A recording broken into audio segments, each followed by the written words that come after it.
زندگی ہے اس کے لیے تیار ہو جائے۔ اور آپ صلی اللہ علیہ وسلم نے اس مہینے کے تینوں عشروں کو تقسیم فرمایا اولہ رحمہ واوسطہ مغفرہ وآخرہ عتق من النار۔ اس کا اول عشرہ رحمت کا عشرہ ہے، اس کا درمیانی عشرہ مغفرت کا عشرہ ہے، اور اس کا آخری عشرہ عتق من النار، جہنم سے آزادی کا عشرہ ہے۔ محدثین نے لکھا ہے کہ لوگوں کی تین قسمیں ہیں۔ ایک وہ لوگ ہیں جو پہلے سے نیک کاموں میں لگے ہوئے ہوتے ہیں، وہ پہلے سے ہی اپنی زندگی کو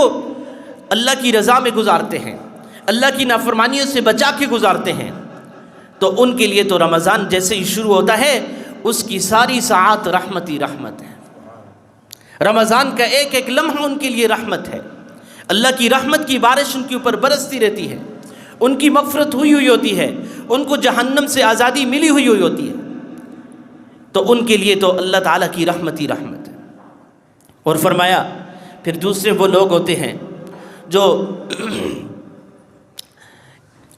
گناہگار ہوتے ہیں،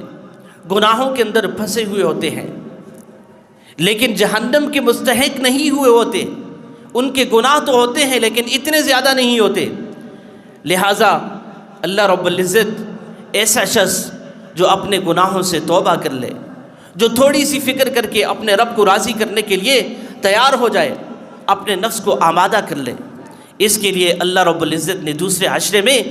اس کے لیے مغفرت کا اعلان کر دیا جاتا ہے کہ یہ شخص جس نے روزہ رکھا، یہ شخص جس نے نمازیں ادا کی، یہ شخص جس نے اپنی زبان کو قابو میں رکھا، یہ شخص جس نے اپنی نگاہ کی حفاظت کی،